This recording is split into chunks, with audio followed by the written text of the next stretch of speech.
সুন্নতের নাম গন্ধ নাই, তার নাম দিয়ে রাখে আশিকে রাসূল সুন্নি। ঠিক কিনা বলেন?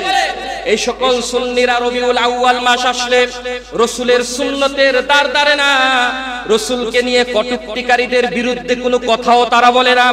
রাসূলের স্ত্রী আয়েশা রাদিয়াল্লাহু তাআলা আনহাকে নিয়ে কথা বললে, খারাপ মন্তব্য করলে তাদের মাথা ঘামায়। কিন্তু বেদাতি একটা কর্মকাণ্ড, সেই সকল কর্মকাণ্ডের ব্যাপারে কোন ইমাম কথা বললে তার চাকরি থাকে না। ঠিক কিনা বলেন? আশিকে রাসূল হতে হলে তিনটা সুন্নাত যদি কোনো ব্যক্তি পালন করতে পারে, ওই ব্যক্তি দুনিয়ার জমিনে আশিকে রাসূল। সুবহানাল্লাহ বলেন। রাসূলের সব সুন্নাত তো পালন করতে হবে, কিন্তু শাফাআত পাওয়ার জন্য তিনটা সুন্নাত যদি কোনো ব্যক্তি পালন করে ফরজের পাশাপাশি, তাহলে সে আল্লাহর রাসূলের আশিকে রাসূল হয়ে যাবে। সুবহানাল্লাহ বলেন। তোমাদেরকে যে নবী দান করেছি সেই নবীর উপর দুরূদ পাঠ করি। সুবহানাল্লাহ। সুতরাং তোমরাও যদি ঈমানদার হও, তোমাদের জন্য করণীয় হচ্ছে সেই নবীর উপর দুরূদ পাঠ করা। সুবহানাল্লাহ বলেন। আল্লাহ তাআলা বলবেন, ইরফা রাসাক, হে রাসূল আপনার মাথাটাকে আপনি উঠান। সুবহানাল্লাহ বলেন। বলবে, আজকে আপনি কার কার জন্য সুপারিশ করবেন? তাকে তাকে আপনার জন্য আমি সুপারিশ কবুল করে তাকে জান্নাতে দিয়া দিব।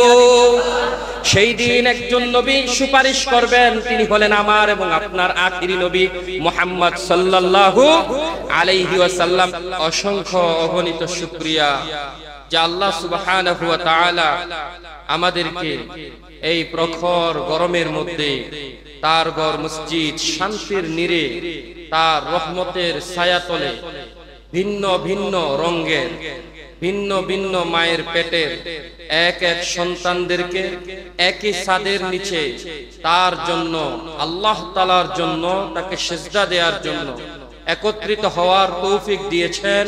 সেজন্য শুকরিয়া স্বরূপ বলি আলহামদুলিল্লাহ।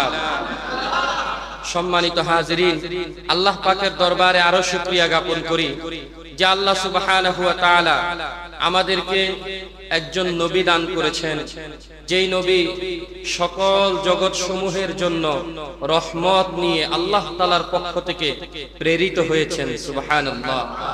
আর আল্লাহ তাআলা আমাদেরকে সেই নবীর উম্মত হওয়ার এবং তার শাফাআত প্রাপ্ত হওয়ার জন্য যে সকল আমল সমূহ সেগুলো ওনার মাধ্যমে আমাদের পর্যন্ত পৌঁছে দিয়েছেন, আর আমরা পেয়েছি, এজন্য আবার শুকরিয়া স্বরূপ বলি আলহামদুলিল্লাহ। সম্মানিত মুসল্লিয়ানে কেরাম, আমরা সকলেই অবগত আছি আল্লাহ তাআলা তার রাসূলকে কতটা সম্মানিত করেছে। আমরা প্রায় তো একটা আয়াত যখন কোন আলেম তেলাওয়াত করে অথবা কোন মানুষ তেলাওয়াত করে, কোন হাফেজ সাহেব তেলাওয়াত করেন, আমরাও সাথে সাথে গুনগুন করে পড়তে থাকি। আয়াতটা কি? আল্লাহ তাআলা বলেন, ইয়া আইয়ুহাল্লাযীনা আমানু সাল্লু আলাইহি ওয়া সাল্লিমু তাসলিমা। পারেন কি পারেন না? এই আয়াত যখন আলেমরা তেলাওয়াত করে, হাফেজ সাহেবরা তেলাওয়াত করে, আমরা এত পরিমাণ শুনেছি। এই আয়াত শোনার কারণে আমাদের প্রায় অধিকাংশ মানুষের মুখস্থ হয়ে গেছে। আলহামদুলিল্লাহ বলেন। আয়াতে আল্লাহ তাআলা রাসূল সাল্লাল্লাহু আলাইহি ওয়াসাল্লামের শান মর্যাদাকে এতটাই বৃদ্ধি করেছেন যে আল্লাহ তাআলা তো রাসূলকে মর্যাদাশীল বানিয়েছেন, তারপরেও মর্যাদা দেওয়ার পর, পদবি দেওয়ার পর, এই পদবিটাকে হাইলাইট করে আল্লাহ তাআলা উম্মতের কাছে, তার উম্মতদের কাছে এটা আল্লাহ তাআলা প্রকাশ করে দিয়েছেন। আল্লাহ বান্দাদেরকে আরো জানিয়ে দিয়েছেন যে তার চেয়ে সম্মানিত আর কেউ হতে পারে না। সুবহানাল্লাহ।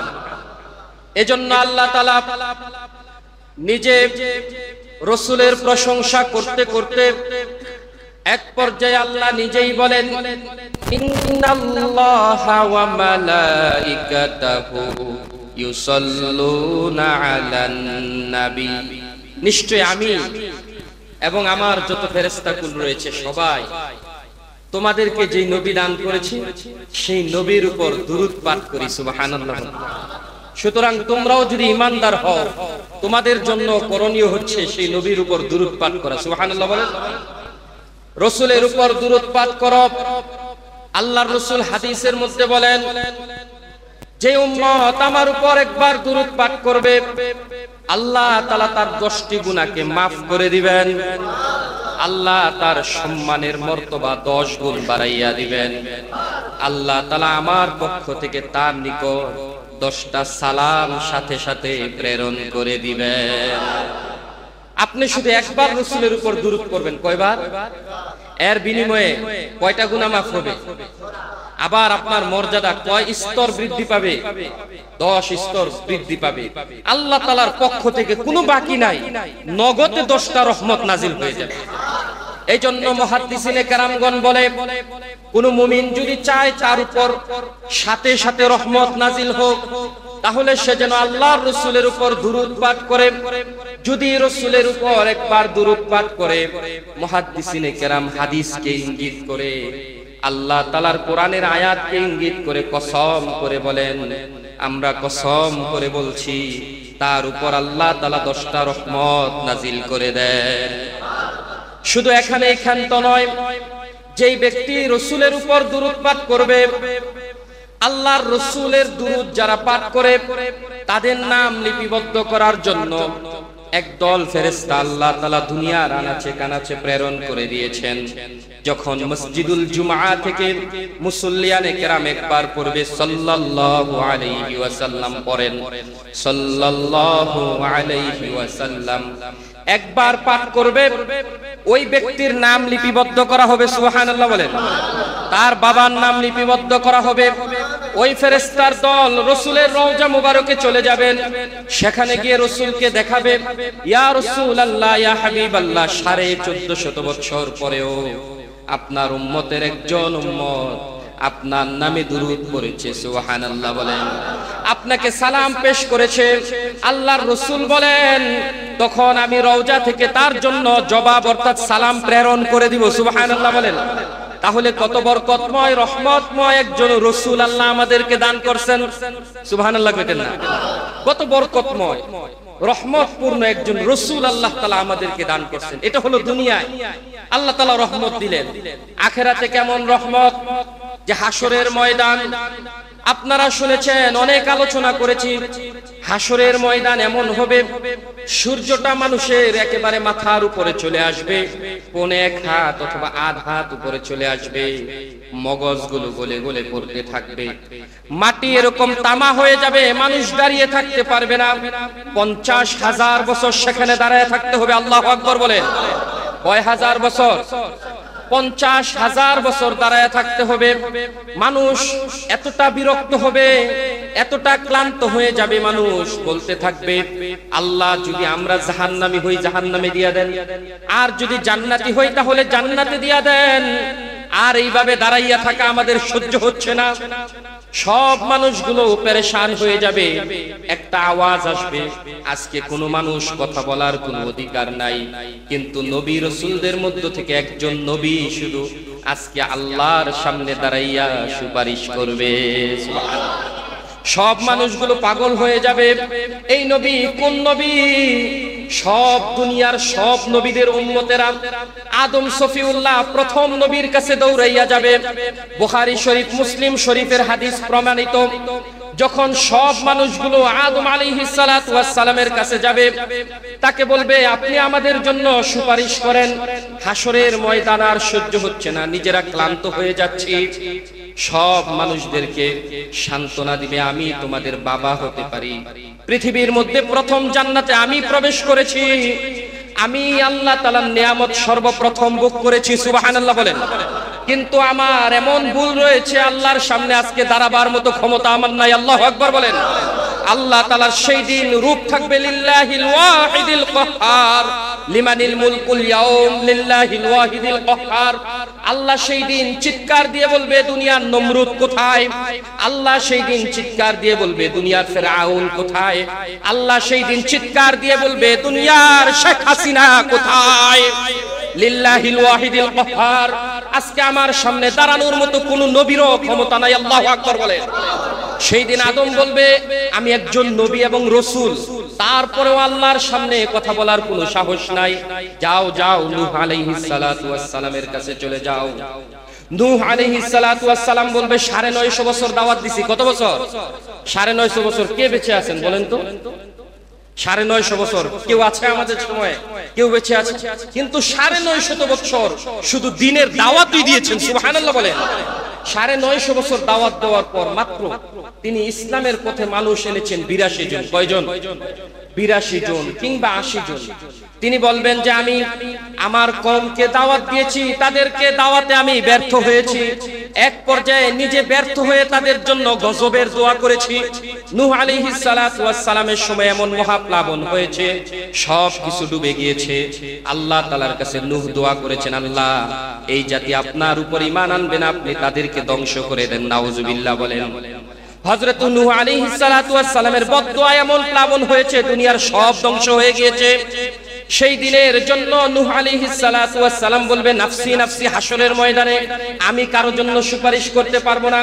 এমন ভাবে ইব্রাহিম খলিলুল্লাহ, যাকে আল্লাহ তাআলা দুনিয়াতে নিজের বন্ধু বলতেন, সুবহানাল্লাহ বলেন, যার অনেক সুন্নত আমরা পালন করি। খতনা করা এটা কার সুন্নত? ইব্রাহিমের সুন্নত। তারপর কুরবানি করা এটা কার সুন্নত? ইব্রাহিম আলাইহিস সালাতু ওয়াস সালামের সুন্নত, যার সুন্নত আমরা পালন করি।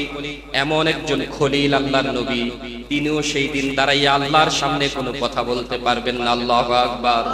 সব নবীরা যখন ব্যর্থ হবে, ঈসা রুহুল্লাহ একজন নবীর দিকে ইঙ্গিত করে দিবে, উম্মতেরা দেখবে নবীটা গুনগুন করে একটা চেয়ারের মধ্যে ধরে সেজদারত অবস্থায় ক্রন্দন রয়েছে। সুবহানাল্লাহ বলেন।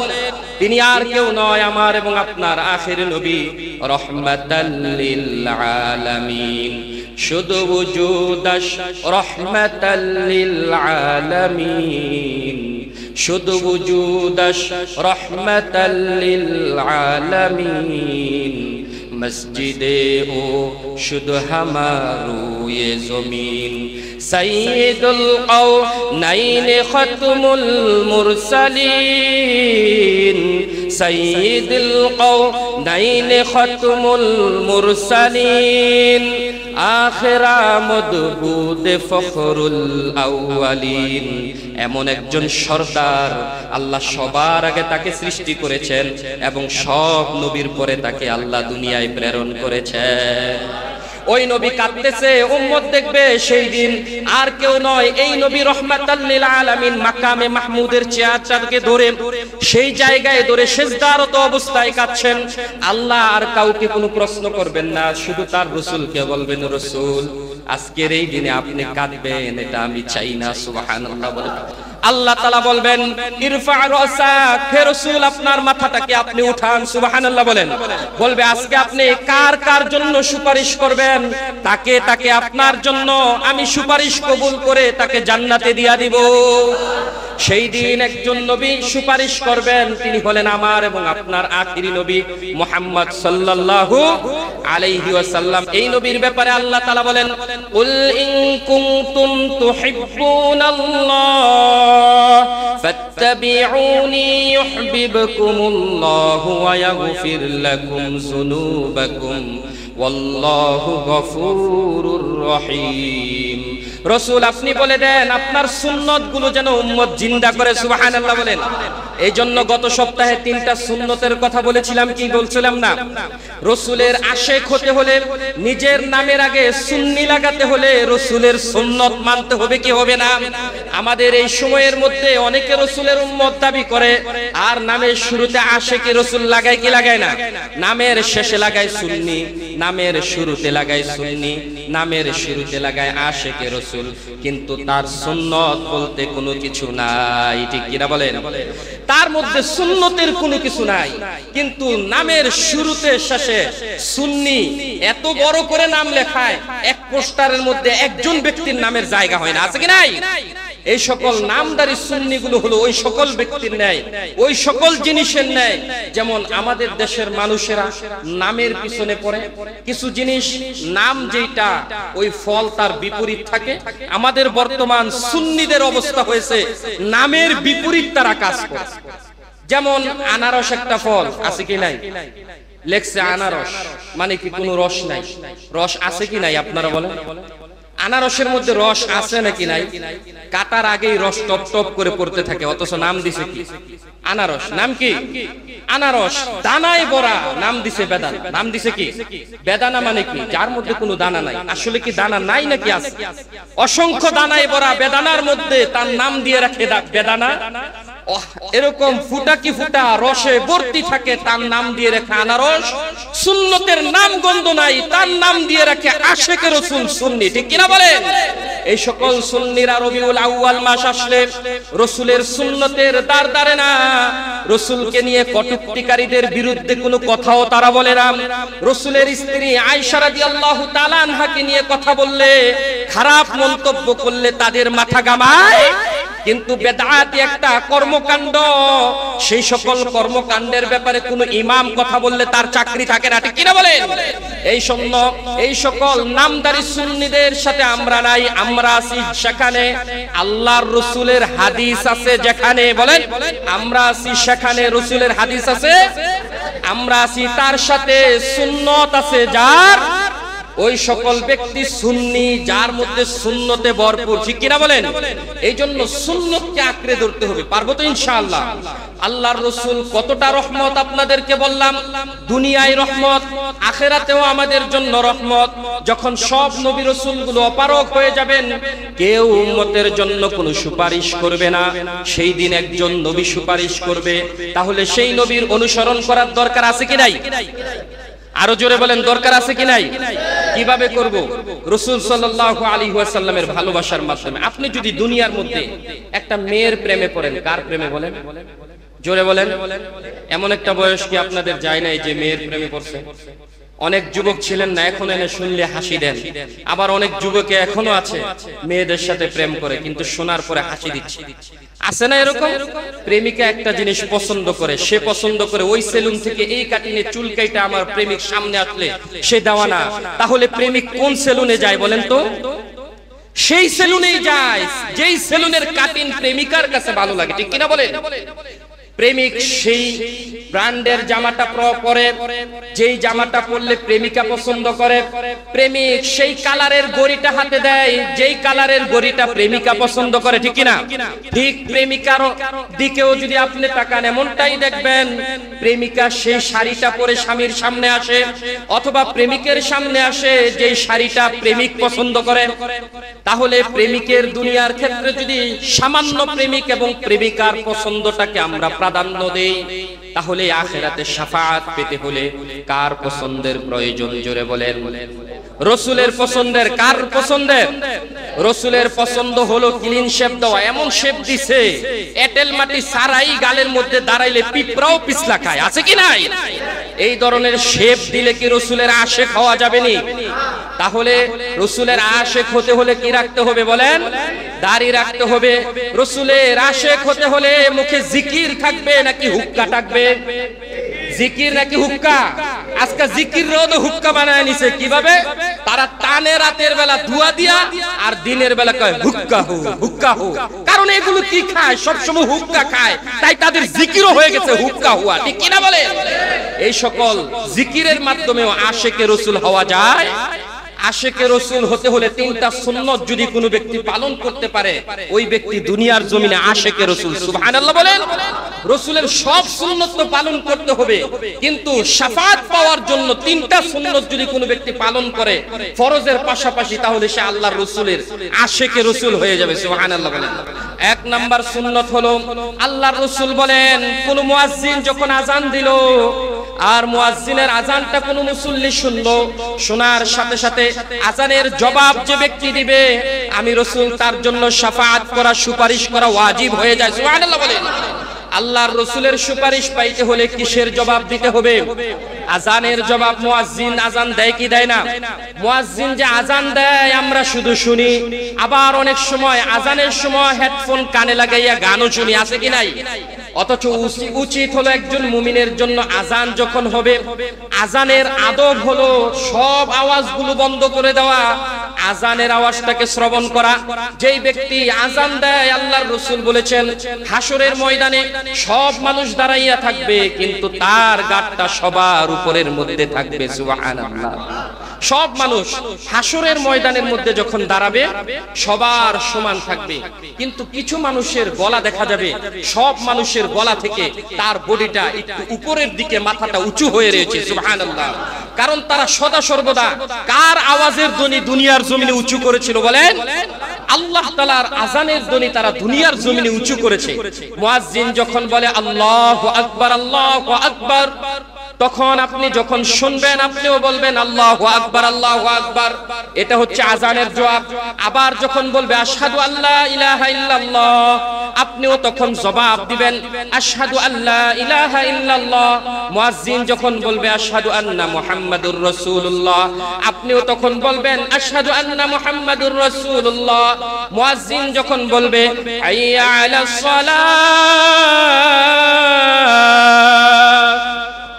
তখন আপনি বলবেন লা হাওলা ওয়ালা কুওয়াতা ইল্লা বিল্লাহ। বলেন লা হাওলা ওয়ালা কুওয়াতা ইল্লা বিল্লাহ। আবার যখন মুয়াজ্জিন বলবে হাইয়া আলাল ফালাহ, আপনি আযানের জবাবে বলবেন লা হাওলা ওয়ালা কুওয়াতা ইল্লা বিল্লাহ। মুয়াজ্জিন ফজরে যখন বলবে আসসালাতু খায়রুম মিনান নাওম, আপনি জবাবে বলবেন সাদাকতা ওয়া বাররতা। আবার যখন আল্লাহু আকবার বলবে আপনি আল্লাহু আকবার বলবেন। যখন বলবে লা ইলাহা ইল্লাল্লাহ, আপনি বলবেন লা ইলাহা ইল্লাল্লাহ।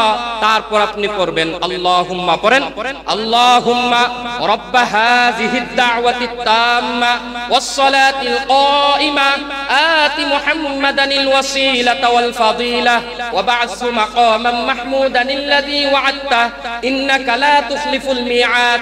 তারপর দুরূদ শরীফ পড়বেন। আল্লাহর রাসূল বলেন আমার এই সুন্নাত যে ব্যক্তি আমল করবে ওই উম্মত আযান দিবে, জবাব দিবে, আর দোয়া পড়বে, দুরূদ পড়বে। আমি রাসূল হাসরের ময়দানে তার ফরজগুলো আদায়ের পরে আমল করলে তাকে জান্নাতের জন্য সুপারিশ করা ওয়াজিব হয়ে যায়।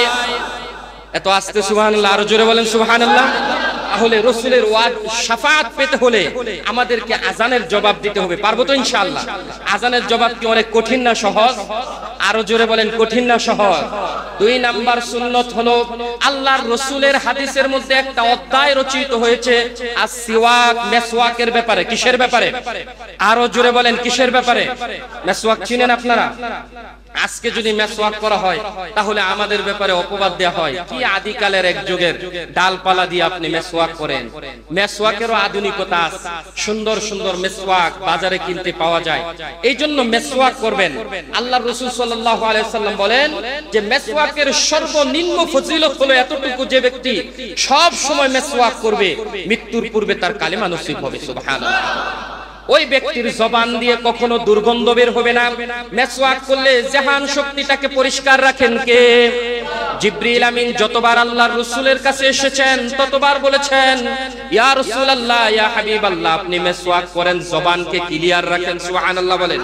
আল্লাহর রাসূল এত মেসওয়াক করতেন, এত মেসওয়াক করতেন, সাহাবায়ে কেরাম মনে করতেন যেন রাসূল সাল্লাল্লাহু আলাইহি সাল্লামের দাঁতগুলো ক্ষয় হয়ে যাবে, রাসূলের মাড়িগুলো যেন ছিলে যাবে, এত পরিমাণ রাসূল মেসওয়াক করতেন।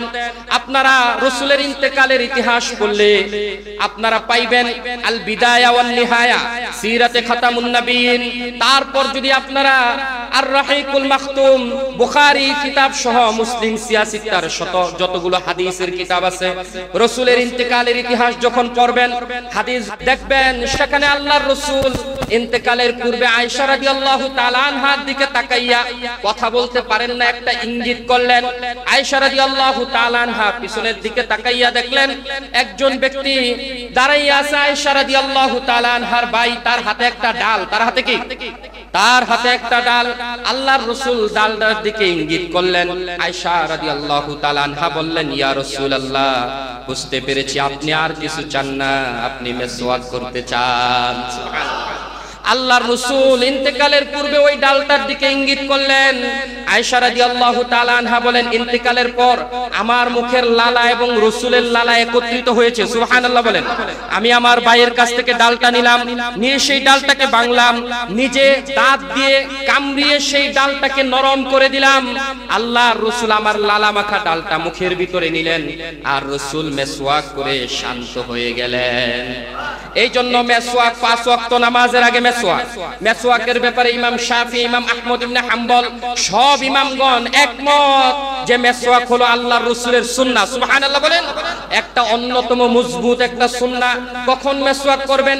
ইমাম আবু হানিফা বলেন ওযুর আগে মেসওয়াক করবেন, ইমাম শাফি বলেন নামাজে দাঁড়ানোর আগে মেসওয়াক করবেন। যারা মক্কায় গিয়েছেন, যারা হাজীদেরকে দেখেছেন, দেখবেন কিছু লোক রয়েছে এখানে মেসওয়াক থাকে, নামাজে এদিকে একামত দিচ্ছে, আরেক দিকে মেসওয়াক দিয়ে বসছে।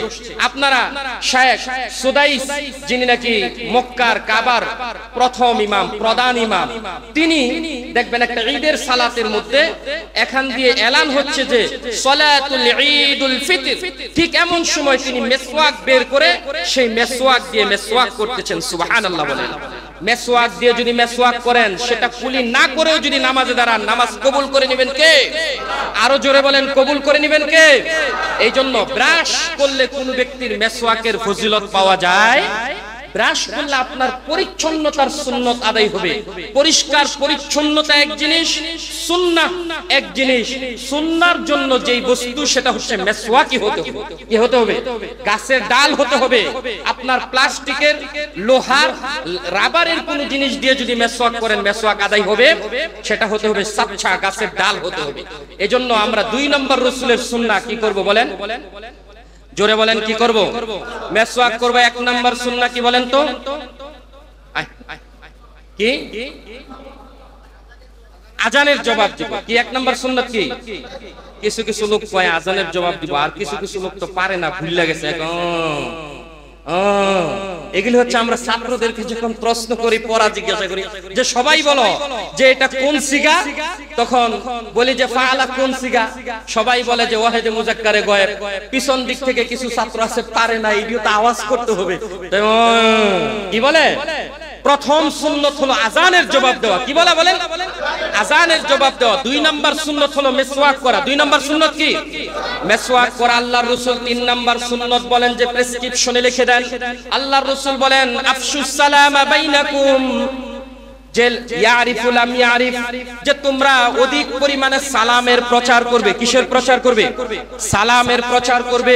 যে উম্মত সালাম দিবে তার ভিতরে শান্তি এবং রহমত ঢেলে দিবেন কে? আরো জোরে বলেন, কে ঢেলে দিবেন? আর যে ব্যক্তি সালাম দিবে না, তার অন্তরটা অহংকারে ভরে দিবে শয়তান। নাউজুবিল্লাহ বলেন। এই জন্য 3 নম্বর সুন্নত হলো আল্লাহর রাসূল বলেন চিনো আর না চিনো, এই জন্য সালাম ব্যাপক পরিমাণ দিতে হবে। পারবো তো ইনশাআল্লাহ? নাকি সালাম দিব এখন থেকে যে হুজুর বলছে রাসূলের 3 নম্বর সুন্নত সালাম দেওয়া? গাইবান্ধা বাজারে দাঁড়াইয়া কোন পুরুষরা এখন আর সালাম দেয় না, সুন্দরী সুন্দরী মহিলা করে দেখে যুবক এখন খালি সালাম দেয়। এখন এই ক্ষেত্রে সালামের মাসআলা কি? যেখানে সালাম দিলে ফিতনা হবে সেখানে সালাম দেওয়া জায়েজ। আরো জোরে বলেন। একেবারে মূল উসুল হলো যেখানেই সালাম দিলে, যাকে সালাম দিলে ফিতনা হবে সেখানে তাকে সালাম দেওয়া যাবে। কোন যুবক যদি যুবকটিকে ফোনে সালাম দিলে ফিতনা হয় সেখানে সালাম দেওয়া যাবে। রাস্তায় যদি কোনো নারী পুরুষকে সালাম দিলে ফিতনা হয়, কণ্ঠ শুনে আকৃষ্ট হওয়ার সম্ভাবনা থাকে, সেখানে সালাম দেওয়া যাবে। তাহলে আমরা এই রহমাতাল লিল আলামিন আল্লাহর রাসূলের জন্মের মাসে রাসূলের ভালোবাসায় এই 3টা সুন্নত আদায় করতে পারবো তো ইনশাআল্লাহ? কে কে পারবো? 2 হাত তুলে দেখাই। আল্লাহ তাআলা আমাদেরকে কবুল করুক, সকলে বলেন আমিন। হাত নামাই। আল্লাহ তাআলা সকলকে রাসূলের সুপারিশ পাওয়ার তৌফিক দান করুক, সকলে বলেন আমিন। সম্মানিত হাজিরিন, বলেছিলাম অল্প অল্প 1টা 2টা করে সুন্নতের কথা আপনাদেরকে প্রতি জুমায় বলবো রাসূলের জীবন থেকে। আসলে প্রত্যেক সবগুলো সুন্নত, রাসূল যা কিছু করেছেন সবই তো সুন্নত, কিন্তু সব একসাথে আলোচনা করলে আমাদের জন্য পালন করা কষ্ট হয়ে যায়, তাই না? তাই আমরা যদি হিম্মত করি এবং নিয়ত করি স্বচ্ছভাবে যে হ্যাঁ প্রতি সপ্তাহে যে সুন্নতের কথাটা শুনবো, আজ থেকে আমি সেই সুন্নতটাকে পালন শুরু করবো ইনশাআল্লাহ, তাহলে দেখবেন আপনি সুন্নত আদায় করা আপনার জন্য সহজ হবে। আর আপনি রাসূলের আদর্শে আদর্শবান হতে পারবেন, ইসলামিক খেলাফা প্রতিষ্ঠিত করতে পারবেন তখনই যখন আপনি রাসূলের সুন্নাহকে আঁকড়ে ধরতে পারবেন। পারবো না ইনশাআল্লাহ? আল্লাহ তাআলা আমাদেরকে রাসূলুল্লাহ সাল্লাল্লাহু আলাইহি ওয়াসাল্লামের সুন্নাতগুলোকে আঁকড়ে ধরার তৌফিক দান করুক, সকলে বলেন আমিন। সম্মানিত হাজিরিন, আরেকটা বিষয় আপনারা জানেন, আমাদের এই সমাজের মধ্যে দুইটা দলের মধ্যে খুব মারামারি হয়, ঈদে মিলাদুন নবী, আরেকটা হচ্ছে সিরাতুন নবী নিয়ে মারামারি হয়, তাই না? 1 মিনিটে বলে দেব আপনাদেরকে। ঈদে মিলাদুন নবী নিয়ে অনেকে অনেক কিছু করে। আমি বলবো ঈদে মিলাদুন নবী যদি কোনো ব্যক্তি পালন করে তাহলে তার জন্য যে নাজায়েজ এমনটা নয়, তবে বাড়াবাড়ি করা যাবে। রাসূলের ঈদে মিলাদুন নবী, ঈদে মিলাদুন নবী মানে কি? ঈদ মানে হচ্ছে আনন্দ। ঈদ মানে কি বলেন? মিলাদুন নবী হচ্ছে রাসূলের জন্ম। রাসূলের জন্মে কে কে আনন্দ হন নাই বলেন তো? আমরা সবাই আনন্দিত, সবাই কি আনন্দিত? সেই জন্য আমরা এই আনন্দ হৃদয়ের মধ্যে লালন করে আমরা রাসূলুল্লাহর সুন্নতগুলো পালনে উৎসাহিত হব, ঠিক কি না বলেন? আমরা ঈদে মিলাদুন নবীর নামে যে সকল কাজগুলো বেদাত, যে সকল কাজগুলো ইসলামের মধ্যে নাই, যেগুলো করলে রাসূল কষ্ট পাবেন, যেমন কেক কাটা, আছে কি নাই? কেক কাটার ঘটনা আমাদের দেশে ঘটে কি ঘটে না? মিলাদুন নবীর নামে মিছিল বের করা, কেক কাটা। আপনি দেখবেন রাসূলুল্লাহ তার জীবনে কোনোদিন কেক কেটেছেন কিনা? জন্মদিনে কেক কাটার ইতিহাস কাদের থেকে এসেছে আপনি একটু চিন্তা করে দেখেন। কাদের থেকে আসলো আর আপনি কার জন্য পালন করতেছেন একটু চিন্তা করুন। তারপর আপনি কেকটা নিয়ে বসবেন, এটা তো আপনি পারবেন। কোন ব্যক্তির অন্ধভক্ত হয়ে রাসূলুল্লাহর বিরোধিতা করা যাবে? এজন্য আপনাকে ঈদে মিলাদুন নবী মানতে হবে, সিরাতুন নবীও মানতে হবে। তবে ঈদে মিলাদুন নবীর জন্য আমরা সকলে আনন্দিত, আর সিরাতুন নবীর মাধ্যমে আমরা নিজেদের জীবনকে রাঙ্গাতে চাই, ঠিক কিনা বলেন? এজন্য ঈদে মিলাদুন নবীর এইবারে আমাদের শপথ হবে, এইবারের রবিউল আউয়াল মাসে আমরা রাসূলের সুন্নতগুলোকে খুঁজে খুঁজে সেগুলো নিজেদের মধ্যে বাস্তবায়ন করব। পারবো তো ইনশাআল্লাহ? আল্লাহ তাআলা তৌফিক দান করুক। যারা সুন্নত পড়েনি 4 রাকাত ক্বাবলাল জুমা